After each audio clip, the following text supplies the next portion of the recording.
Chapter 32. Wish. Ina rolled her lips over themselves, an emotion that was far slower than she cared to admit. She washed her hands clean, wiped away the portions that fell on Lionel, and covered his body in a blanket. Even hours after she finished, her heart still beat wildly. Days later, Lionel startled awake, finding himself in a rocking vehicle.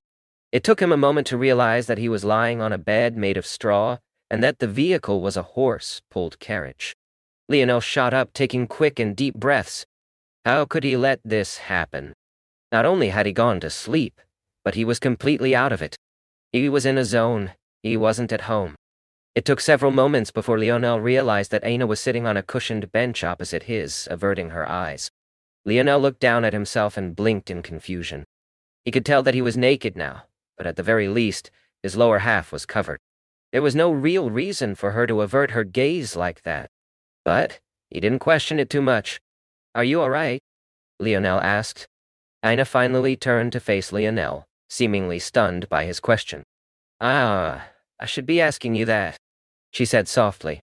"Me? I'm fine." Lionel smiled, rotating his arm as though to prove a point. He really did feel great. "I'm sorry for passing out like that," Lionel said apologetically. "I wouldn't be able to forgive myself if something happened while I was out of it." Ina opened her mouth to answer, but she felt that if she tried to speak now, she wouldn't be able to control her tears. So, she said nothing. She knew that Lionel couldn't control what happened. Not only had he spent himself dry for her sake, but he had awoken a lineage factor he wasn't even aware of. Usually such awakenings happen in a controlled space under the protection of your family. It happening in such a dangerous place was about as disastrous an outcome as you could have. However, Ina also knew something else. The longer you could withstand the awakening of your lineage factor, the greater potential it would have in the future. If her vague thoughts while she was unconscious were correct, Lionel had stayed awake for more than half a day. She had never heard of anyone lasting more than a couple hours at best. On top of that, Lionel wasn't meditating and gritting his teeth like those people had been. He had been fighting a battle against thousands of enemies. It wasn't an exaggeration to say his degree of difficulty was far higher and worth far more. The how long one stayed awake metric wasn't exact. It was just a vague metric of how much the lineage factor managed to be stimulated. Therefore, if Lionel was battling while his was activated, it went to reason that every second of his remaining awake was worth far more than normal. Ina couldn't even fathom what that meant. The only one she knew of who could match him was Hera. But the difference between them was that when her lineage factor activated, she lost control of her mind. So while her performance was just as impressive, it wasn't something she was proud of. She had almost killed her father that day. Please, stop apologizing to me, Ina finally managed to say. Lionel smiled. "It's not your fault." Do you have my pants?" Lionel cut her off. Ina stared blankly for a moment before nodding. She had even managed to patch together the tears in it a bit. They're a bit small for you now, though," she said softly. "I think you've gotten taller." Lionel's smile widened. "So you pay enough attention to me to notice?" Ina blushed and turned away, throwing his pants over. Lionel managed to slip his pants on before standing up and stretching. He was certain that this carriage was only built recently. He likely had the siege engineers to thank. "You still haven't answered my question." Lionel turned back toward Ina. "Are you all right?" Ina sighed. "Put a shirt on first and I might consider answering." Seeing that a bit of Ina's cheekiness was back, Lionel's heart felt lighter. He happily obliged and put on his flexible armor before covering it in an off-white linen shirt he wasn't sure of the origin of. "Happy?" Ina turned away. If one focused on his upper half and not his sorry excuse for pants, Lionel actually looked quite good. Luckily, he hadn't thought about why he had been unconscious for so long, yet still managed to stay clean. My lineage factor has a negative effect on my psychological state. I lose control of it from time to time, but especially when I'm on the verge of a breakthrough. Only when I stabilize into my new realm will I be able to rein it in again." "I already guessed as much." Lionel waved a hand. "Like I said already, it's not your fault. I only want to know if there are any lasting impacts to your health. No, aside from fatigue, there are no other side effects." "That's good. Then don't recklessly act when you're on the verge of a breakthrough again. You should have stayed by my side like I asked." Lionel said sternly. But you're… Hmm? Hmm? Lionel tried to probe out the rest of her words, but Aina seemed to not want to speak anymore. But, yeah. Lionel frowned. Suddenly he froze as though he was hit by a lightning bolt. He realized he had made a mistake. He and Aina were partners, but he had unilaterally decided to help the Frenchman. Could it be that Aina took the risk despite knowing the possible outcome because of his decision? Chapter 33. Wish. Lionel's gaze locked onto Aina as though trying to read something through her expression. But try as he might, he couldn't get anything out of her. She had returned to being that completely unreadable existence. You should focus on understanding your lineage factor. We still have some time before we reach Orleans. Lionel continued to stare at Aina for an uncomfortably long time, as though he hadn't heard her words at all. He found it too difficult to read her. Was she shy? Or was she the same woman who didn't hesitate to tell him that he smelled or demand he put on a shirt? Was she murderous? Or was she the same woman who stayed back to protect the Frenchman by his side? Just who was she? Lineage factor. Finally, after Aina began squirming beneath his gaze with nowhere to escape to, he registered the words she had spoken. You aren't aware? You awoke a lineage factor on the battlefield. It's why you couldn't control your unconscious state. Lionel frowned. You mentioned lineage factors once before when you spoke of natural force nodes. What are they exactly? Aina wasn't surprised by this question. Judging by Lionel's previous ignorance, whoever of his family was of a higher world most definitely hadn't explained everything to him just yet. Just like how zones are points in time higher dimensions connected with lower ones, lineage factors are the genetic equivalent of these instances. Have you ever thought of the proper way to interpret higher dimensions? What exactly does the fourth dimension mean? Well, in an abstract sense, a higher-order dimension is just any plane of existence infinitely more powerful than the last, in the simplest terms. I can write a story and exert infinite control over the 2D. Likewise, a 2D construct can obliterate someone in the first dimension. Aina nodded. In the real world, outside of the abstract, higher dimensions work similarly, though not exactly in this way. The higher a person's dimensional constitution, the more influence they can exert. It's this power that causes anomalies that must be dealt with in zones, and it's also this power that allows certain abilities to be passed down through generations. Simply put, a lineage factor is the result of a family member of yours, whether in the past or in the future, who has exerted sufficient influence to grant you this ability. Or in the future. Lionel finally heard something that shocked him. Yes, just like zones. Subdimensional zones are examples of the future influencing the past. If they weren't, why would they only start appearing now and not before the metamorphosis began? Just like you said yourself, you can think of it as higher dimensions being infinitely powerful compared to lower ones. If you wrote a book in 2D, is your concept of time like that of your characters? You could make 1,000,000 years pass in the blink of an eye if you wanted. Or you could have a flashback send them 1,000,000,000,000 years into the past. Lionel's gaze glowed with enlightenment. Do I really have a family member from a higher world? Or is it that someone down my line awakened a similar ability and passed it back to me? Lionel's mind spun. Wait. If that's possible, then it's not necessarily true that Aina or one of her parents is from another world. If this future influencing the past result is possible and even probable, then it's likely that the most powerful families of Earth will have begun awakening these lineage factors. Logically, the more powerful the family on Earth, the higher chance they have for success in the future. And the more likely they are to create powerful characters who can pass these abilities backward.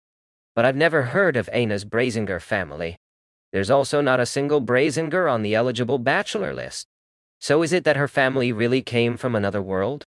Or is it that the truly powerful families of Earth have hidden themselves waiting for this chance? There were too many unknowns. Even with his ability, Lionel had no ability to guess at what the truth was or even begin to find the right path. Aina, your family, Lionel stopped his words. He hadn't even begun to form his thoughts when Aina's gaze flashed with an endless fury. For a moment he sensed that she almost lost control over her lineage factor once more and went berserk. This time, with her being at peak health, Lionel wasn't confident in his ability to stop her. If she really lost it again, it could be disastrous. After several minutes of Lionel's silence and her deep breaths, Aina's jaw set. Seeing that she was okay, Lionel didn't question her further and simply went to sit on the bed of straw, pulling out a U-Call of the Windy. He had never gotten around to reading it like he had U-Dimensional Cleanse. So, it was about time he did. The hours ticked by silently, and Lionel truly expected Aina to not speak on the topic again. But, unexpectedly, on the next day, she did. "I'm sorry, she said softly. It's not that you said anything wrong. You hadn't even asked a question, Yita." She felt guilty. It seemed that all of her interactions with Lionel always ended in him being extremely understanding, and her demanding too much of him. It only made her more certain in some decisions she had made. The short of it is that I don't have a family. I had a mother, and my father is no longer with me. But even while I was in my mother's womb, we were expelled from the Brazinger clan. The only reason I still carry their name is so that I can reject it myself when they most wish for me to keep it. Aina's words were very gentle, but they held a resolve far larger than her small body. Chapter 34. Force. Lionel gazed at Aina for a moment and then nodded. He didn't say any more words, nor did he try to comfort her. He somehow felt that was exactly what he shouldn't do in this situation. Instead, after his nod, he turned back to his little booklet, allowing the sound of the carriage wheels pulling through dirt and gravel to fill the air again. Call of the Wind. This technique taps into the forces of wind that impede your strikes, taking them in as friends and having them come to your aid. Forces are the fundamental energies of the universe. Third-dimensional worlds identify these forces as gravity, electromagnetism, strong force, and weak force. They are in fact correct about these four, however, they are oversimplified. Every fundamental force has a particle attached to their existence which is responsible for their strength. Electromagnetic force is tied to photons. Strong force is attached to gluons. Weak force is attached to bosons. And gravity is tied to gravitons. The manipulation of these particles is where the cultivation of force comes from if it were to be described in the simplest terms possible. Lionel reread this introduction for the dozenth time, as though trying to find something he had missed before. As far as he knew, gravitons were the last of the particles to be found, and hadn't been until extremely recently. Not even a decade before his birth, if he recalled correctly. The use of these four particles, their subspecies and their unique combinations, are responsible for every sort of force that force wielders use. The higher the dimension, the more complex these particles become, the more variations of them exist, and the more difficult they become to control. But there is one thing that must always be remembered. The art of force wielding is a calculated science. Should you take it as a game for fun or entertainment to screw around, you will die. Lionel took this warning very seriously. His actions on the battlefield that day had been extremely dangerous. Recklessly manipulating a force technique like that was practically asking for death. To top this off, he had even been using the technique without even opening the book. Had he not had the talent, and had a U-Call of the Wind and not been manipulating some of the weakest force particles, he most definitely would have caused irreparable harm to himself. Settling his heart, Lionel organized his thoughts once more. The first and most important thing he learned was that spirit and force were not the same thing. He had already vaguely grasped this when he noticed that activating his force pushed his spirit up by 0.1. But now, he was absolutely certain. Spirit was related to the senses, the so-called inner sight. The higher one's spirit, the easier it was to control and manipulate force. But high spirit didn't necessarily mean that you had a lot of force to wield. The reason Lionel's spirit had ticked up wasn't because force could give you more spirit. The true reason was because of the location of his force node. Because it was in his brain, its activation supplied more strength to his mind, thus increasing his spirit. As a result, Lionel Morales. Strength, 0.92. Speed, 0.85, plus 0.1. Agility, 0.95, plus 0.1. Coordination, 1.01. Stamina, 0.9, plus 0.5. For now, Lionel adjusted his force stat to 1. He didn't have anyone but Aina to measure himself up against. So, He simply arbitrarily picked the number that made the most sense to him. This way he should reach one when he lit his 9th force node. As for his other stats, they were like this when he woke up. He didn't know if it was because of his lineage factor, or if it was because of his dad's concoction, but either way, their increasing was good news for him. This aside, the second thing Linnell learned was that the force nodal energy in his brain stem, and the forces he called of the wind, spoke of weren't exactly the same either. The energy Linnell absorbed through U-dimensional cleanse was an amalgamation of all forces. If Linnell had to attach a name to it, he would call it potential energy. It was unused force that had the potential to effect change. However, the force Isekal of the wind spoke of could be called kinetic energy. It was energy that was actively releasing its potential in order to create the change its controller desired. Techniques like a call of the windy were the catalyst needed to turn potential force into kinetic force. The third thing that Lionel learned was that there was a second way to accomplish this very task. When he activated the force in his nodes, resulting in his stats going up.